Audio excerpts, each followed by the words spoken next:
guys, magandang araw at kumusta po kayong lahat? Kaninang umaga pag-uwi ng asawa ko galing trabaho ay niyayaan niya ako pumunta nga dito sa palengke dahil bibili nga kami ng mga sangkap sa lulutuin na namin na bilo-bilo or yung binignit kung tawagin sa iba. Kaya pag out niya galing trabaho, pumunta kaagad kami dito para nga medyo maaga at para nga wala pa masyadong tao at hindi masyadong mainit. Pero guys, kahit umaga pa nga to ay sobrang tirik na nga ng araw at masakit na sa balat. Kada Semana Santa kasi, lagi talaga akong gumagawa nga o nagluluto nga netong binignit dahil nakasanayan na nga namin. Dahil noon, nung mga maliliit pa kami, eto talaga lagi niluluto ng mama namin tuwing Semana Santa. Kaya tuwing Semana Santa din ako nagluluto nga nito simula nung nagkapamilya ako. At meron nga tayong kasabihan na kapag tuwing Semana Santa, maraming nga daw bawal kainin. Katulad ng mga karne, yung mga gulay ng mga dahon-dahon, bawal din daw yun. Pwede naman ng mga gulay, yung mga matitigas katulad ng mga papaya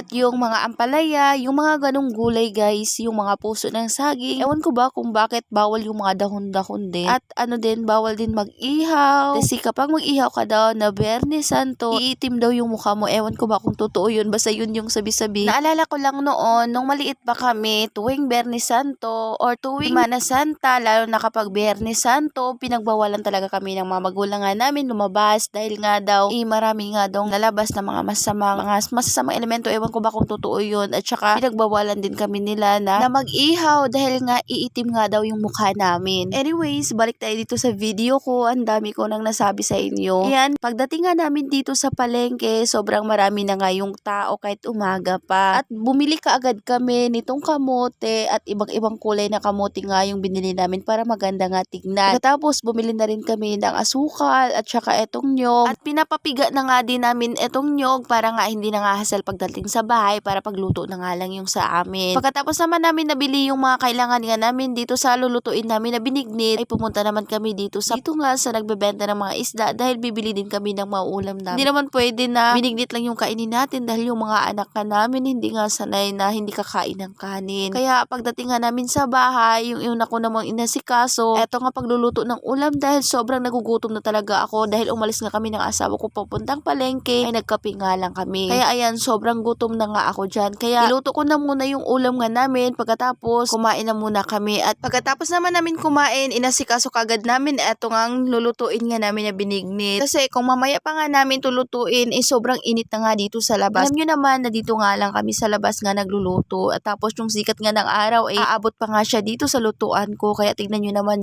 ako dyan, sobrang pawis na ako dahil sobrang init na nga talaga. At ayan guys, nung lumambot na nga etong mga kamuti, ay nilagay ko na nga dito etong hiniwa namin na saging. Pagkatapos, nung lumambot na nga din yung saging, naglagay naman ako dito ng asukal. At hindi ko na inubos yung asukal dahil sobrang tamis na nga. At huli ko namang nilagay nga dito etong ang kakanggata. At ayan, luto ng ating binignit. Marami pa nga tong kulang na ingredient guys, pero okay na nga to dahil nagbabudget nga tayo. At naglagay na rin ako dito etong ang sago na iba-ibang kulay dahil para nga mas maganda nga tignan etong binignit natin. At yung naluto na nga, kumuha kagad ako ng lagayan dahil bibigyan ko nga sila mama nitong niluto kong binignit. At ayan, luto na guys, kain po tayo. Thank you Lord sa lahat ng blessing. At yan lang muna for today's video. Maraming salamat po sa inyong panonood. God bless.